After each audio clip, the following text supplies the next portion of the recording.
नमस्कार।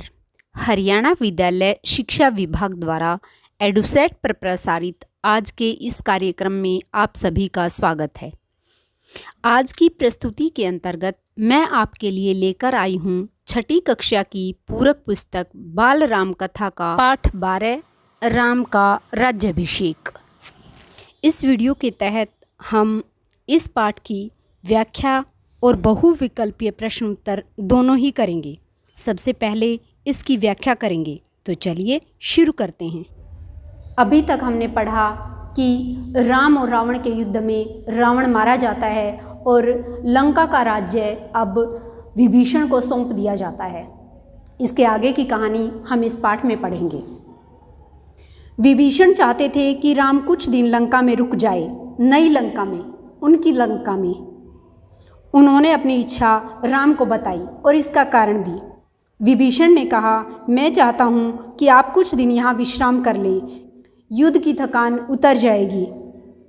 वैसे भी इसमें मेरा अपना स्वार्थ है, आपका सानिध्य और रीति नीति सीखने का अवसर। आपने यह नगरी देखी भी तो नहीं है। राम ने लंका नगरी में कदम नहीं रखा था। सीता से मिलने हनुमान गए थे 2 बार, अंगद गए थे, लक्ष्मण भी हो आए थे विभीषण के राजतिलक के समय, लेकिन राम उस नगरी से दूर ही रहे। राम ने कहा, मित्र, यह संभव नहीं है। वनवास के 14 वर्ष पूरे हो चुके हैं। मैं तत्काल अयोध्या लौटना चाहता हूँ। भरत मेरी प्रतीक्षा कर रहे होंगे। जाने में देर हुई तो वो प्राण दे देंगे। उन्होंने प्रतिज्ञा की है और मैं उनकी प्रतिज्ञा से बंधा हुआ हूँ। विभीषण राम से अलग नहीं होना चाहते थे। उनका अनुरोध राम ने अस्वीकार कर दिया था, पर वे निराश नहीं थे। इस बार उन्होंने एक नया प्रस्ताव रखा और कहा कि मेरी इच्छा है कि मैं आपके राज्याभिषेक में उपस्थित रहूं। मुझे अपने साथ चलने की अनुमति दे दें। राम ने उनका आग्रह स्वीकार कर लिया और बोले कि आप मेरे लिए यात्रा की व्यवस्था कर दें। राम ने विभीषण की विनती मान ली तो हनुमान और सुग्रीव भी सामने आए। राम ने उन्हें भी अयोध्या आमंत्रित किया। विभीषण का पुष्पक विमान उन सबको ले जाने के लिए तैयार था। विमान के उड़ान भरने तक वानर सेना वहीं रुकी। विमान जाने के बाद वे कूदते फांदते किष्किंधा की ओर चल पड़े। विभीषण ने अपने कोषागार से उन्हें रत्न आभूषण दिए, उनकी वर्षा की उसी विमान से। वानरों के लिए यह मनोरंजन था, जिसको जो मिला लूट लिया। विमान लंका से चला। उड़ान भरने के बाद उसने उत्तर दिशा पकड़ी, जिधर अयोध्या नगरी थी। राम सीता के पास बैठे थे। मार्ग में पड़ने वाले प्रमुख स्थान बताते जा रहे थे। रावण सीता का हरण कर उसी मार्ग से लाया था, पंचवटी से। उस समय सीता ने वे स्थान ठीक से देखे भी नहीं थे। स्थानों के नाम उन्हें ज्ञात नहीं थे। पहले रणभूमि पड़ी, फिर वह पुल जिसे नल और नील ने बनाया था, सेतुबंध। किष्किंधा रास्ते में ही था। वानर राज सुग्रीव की राजधानी थी। सीता के आग्रह पर विमान किष्किंधा में उतरा, सुग्रीव की रानियों तारा और रूपा को लेने। आगे ऋष्यमुख पर्वत पड़ा, उसके बाद पंपा सरोवर। उसकी सुंदरता अद्भुत थी। राम ने सीता को एक पतली सी चमकती हुई रेखा दिखाई और कहा, सीते, ये गोदावरी नदी है। ऊंचाई से इतनी छोटी नजर आ रही है। इसी के तट पर पंचवटी है। देखो, हमारी पर्णकुटी अब भी बनी हुई है। सीता ने आंखें बंद कर ली, जैसे पंचवटी को पुनः देखने में वह डर रही हो। उसे पूरा घटनाक्रम याद आ गया। गंगा यमुना के संगम पर भारद्वाज ऋषि का आश्रम था। विमान वहां उतरा। सबने रात वहीं बिताई। ऋषि का आग्रह था, राम उसे टाल नहीं सके। वहीं से हनुमान को अयोध्या में भेजा गया, भरत को उनके आगमन से पूर्व सूचना देने के लिए। राम सीधे अयोध्या नहीं जाना चाहते थे। उनके मन में एक प्रश्न था, एक संशय था कि 14 वर्ष की अवधि में कहीं भरत का मन बदल तो नहीं गया, कहीं इस अवधि में भरत को सत्ता का मोह तो नहीं हो गया। हनुमान को अयोध्या भेजते हुए उन्होंने यह प्रश्न रखा था और कहा था कि हे वानर शिरोमणि, आप भरत को मेरे आने की सूचना दीजिएगा। ध्यान से देखिएगा कि यह समाचार सुनकर उनके चेहरे पर कैसे भाव आते हैं। यदि भरत को इस सूचना से प्रसन्नता नहीं हुई तो मैं अयोध्या वापस नहीं जाऊंगा। भरत राजकाज संभाले, इससे मुझे कोई आपत्ति नहीं। हनुमान वायु वेग से चले जैसे उड़ रहे हों। मार्ग में निषाद राज गुह से भेंट की, उनसे अयोध्या का हाल जाना। वहाँ से नंदीग्राम पहुँचे, क्योंकि नंदीग्राम में ही भरत रह रहे थे। उन्होंने भरत से कहा, श्री राम के वनवास की अवधि पूर्ण हो चुकी है, वे लौट रहे हैं, प्रयाग पहुँच चुके हैं, मैं उन्हीं की आज्ञा से आपके पास आया हूँ। भरत की प्रसन्नता का ठिकाना न रहा, आंखों में खुशी के आंसू थे। वे बार बार हनुमान को धन्यवाद दे रहे थे यह शुभ सूचना उन तक पहुंचाने के लिए। उनके चेहरे पर केवल एक ही भाव था, प्रसन्नता का भाव। हनुमान उनसे विदा लेकर वापस आश्रम में लौट आए, राम के पास। अगली सुबह प्रयाग से श्रृंगवेरपुर होते हुए राम का विमान कुछ ही देर में सरयू नदी के किनारे पहुंचा। कौन सी नदी के किनारे? सरयू नदी के किनारे। उसी सरयू नदी के किनारे जिसके तट पर अयोध्या नगरी बसी थी। दूर अयोध्या नगरी के भवनों के शिखर दिखाई देने लगे। सबने अयोध्या को प्रणाम किया। उधर भरत से सूचना पाकर अयोध्या में उत्सव की तैयारियां होने लगी। नगर को सजाया गया। शत्रुघ्न राज्याभिषेक की व्यवस्था में लग गए। महल से तीनों रानियां नंदीग्राम के लिए निकल पड़ी। कौशल्या सबसे आगे थी। उन्हें पता था कि राम पहले भरत से ही भेंट करेंगे। राम का विमान नंदीग्राम में उतरा। कहाँ उतरा? नंदीग्राम में। उनका भव्य स्वागत हुआ। आकाश राम के जयघोष से गूंज उठा। राम ने विमान से उतरकर भरत को गले लगाया, माताओं को प्रणाम किया। भरत भागते हुए आश्रम के भीतर गए और राम की खड़ाऊ उठा लाए, जिसे सिंहासन पर रखकर उन्होंने 14 वर्ष राजकाज चलाया। झुककर अपने हाथों से राम को पहनाई। मिलन का यह दृश्य अद्भुत था। सबके चेहरों पर प्रसन्नता थी। सबकी आंखें खुशी के आंसुओं से नम थी। राम लक्ष्मण ने नंदीग्राम में तपस्वी बाना उतार दिया। दोनों को राजसी वस्त्र पहनाए गए।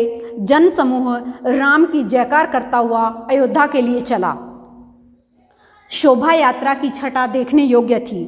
नंदीग्राम से चलने से पूर्व राम ने पुष्पक विमान को कुबेर के पास भेज दिया। किसके पास भेज दिया? कुबेर के पास, क्योंकि रावण ने कुबेर से ही ये पुष्पक विमान छीना था। इसलिए राम ने ये पुष्पक विमान वापस जिसका था उसके पास भेज दिया। सजी धजी अयोध्या नगरी राम के दर्शन पर आह्लादित थी, यानी खुश थी। नगरवासी प्रसन्न थे। उन्हें उनके राम वापस मिल गए थे। माताएं प्रसन्न थी क्योंकि उनका पुत्र लौट आया था। मुनिगण खुश थे। राम ने उनकी शिक्षाओं को माना, कभी विरत नहीं हुए। भरत ने अयोध्या का राज्य राम को नंदीग्राम में ही लौटा दिया था। राजमहल पहुँचे तो मुनि वशिष्ठ ने कहा, कल सुबह राम का राज्याभिषेक होगा। इसकी तैयारी शत्रुघ्न ने पहले ही कर दी थी। पूरा नगर सजाया गया था। दीपों से जगमगा रहा था, फूलों से सुवासित, वाद्य यंत्रों से झंकृत। पूरे 14 वर्ष के बाद अगले दिन मुनि वशिष्ठ ने राम का राजतिलक किया। राम और सीता सोने के रत्न जड़ित सिंहासन पर बैठे। लक्ष्मण, भरत और शत्रुघ्न उनके पास खड़े थे। हनुमान नीचे बैठ गए। माताओं ने आरती उतारी, मंगलाचार हुआ, शुभ गीत गाए गए। राम ने सीता को एक बहुमूल्य हार दिया, प्रजाजनों को उपहार दिए। सीता ने अपने गले का हार उतारा, परंतु वे दुविधा में थी कि वह किसे दें। दुविधा राम ने दूर की कि तुम जिस पर सर्वाधिक प्रसन्न हो उसे दे दो। सीता ने वह हार हनुमान को भेंट कर दिया, भक्ति और पराक्रम के लिए। कुछ ही दिनों में सारे अतिथि एक एक कर चले गए। विभीषण लंका लौटे। सुग्रीव ने किष्किंधा की ओर प्रयाण किया। ऋषि मुनि अपने अपने आश्रम चले गए। हनुमान कहीं नहीं गए, राम दरबार में ही रहे। राम ने लंबे समय तक अयोध्या पर राज किया। उनके राज में किसी को कष्ट नहीं था, सब सुखी थे। भेदभाव नहीं था, कोई बीमार नहीं पड़ता था। खेत हरे भरे थे, पेड़ फलों से लदे हुए थे। राम न्याय प्रिय थे, गुणों के सागर थे। उनका राज्य राम राज्य था, आज तक स्मृतियों में है। और इसी के साथ हमारी बाल राम कथा का ये अंतिम पाठ राम का राज्याभिषेक समाप्त हुआ। तो चलिए हम इस पाठ के MCQs यानी बहुविकल्पीय प्रश्न उत्तर करते हैं। प्रश्न नंबर 1 है, विभीषण की क्या इच्छा थी? ऑप्शन है क, राम कुछ दिन लंका में विश्राम करे, ख, राम से रीति नीति सीख लें, ग, उपयुक्त दोनों, या घ, इनमें से कोई नहीं। सही उत्तर ग है, उपयुक्त दोनों। यानी विभीषण चाहते थे कि राम कुछ दिन लंका में विश्राम करे और साथ ही वे राम से रीति नीति सीखना चाहते थे। प्रश्न नंबर 2 है, राम तत्काल कहाँ जाना चाहते थे? ऑप्शन है क, पंचवटी में, ख, पर्णकुटी में, ग, अशोक वाटिका में, या घ, अयोध्या में। सही उत्तर घ है, अयोध्या में। प्रश्न नंबर 3 है, विभीषण ने राम के सामने अंत में कौन सा नया प्रस्ताव रखा? ऑप्शन है क, राम के राज्याभिषेक में शामिल होने का, ख, पंचवटी में जाने का, ग, अंतपुर में रहने का, घ, अशोक वाटिका में जाने का।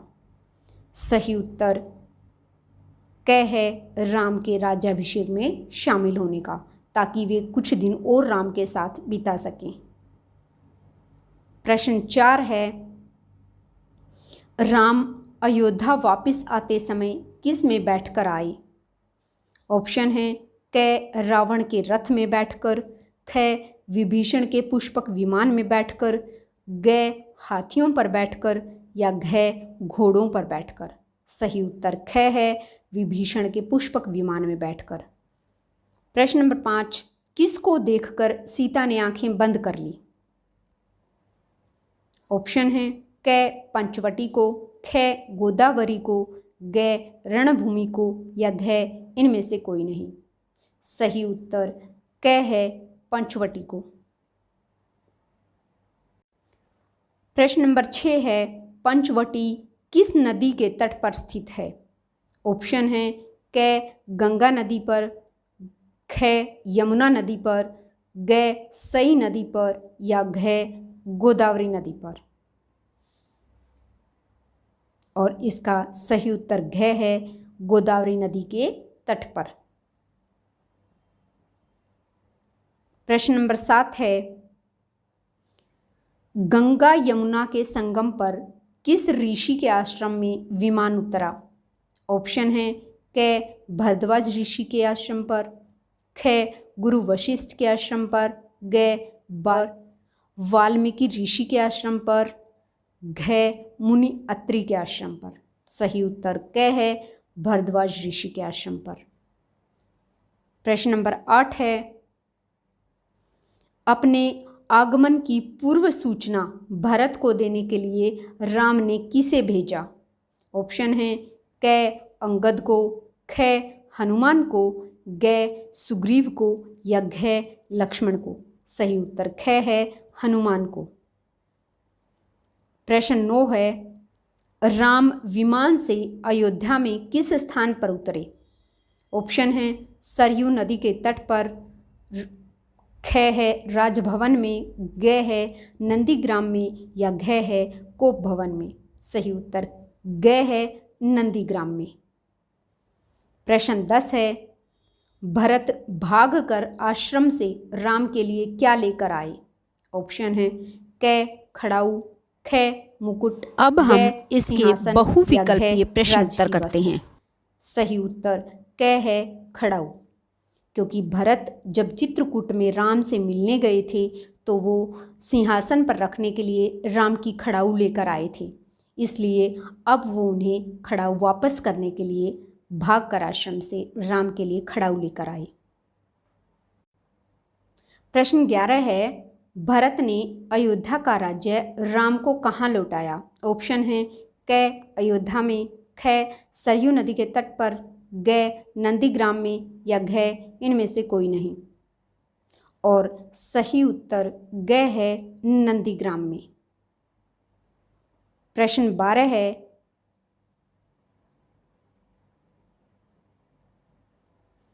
नंदीग्राम से चलने से पूर्व राम ने पुष्पक विमान को किसके पास भेज दिया? ऑप्शन है क कुबेर के पास, ख इंद्र के पास, ग विभीषण के पास या घ सुग्रीव के पास। सही उत्तर क है कुबेर के पास, क्योंकि ये जो पुष्पक विमान था ये वास्तव में कुबेर का ही था और रावण ने इसे बलपूर्वक छीन लिया था। अतः राम ने इसे वापस कुबेर के पास भेज दिया। प्रश्न नंबर 13 है, राम का राज तिलक किसने किया? ऑप्शन है क भरत ने, ख मुनि वशिष्ठ ने, ग राजा जनक ने या घ विभीषण ने। सही उत्तर ख है मुनि वशिष्ठ ने। प्रश्न नंबर 14 है, सीता ने अपने गले का हार उतारकर किसको भेंट कर दिया?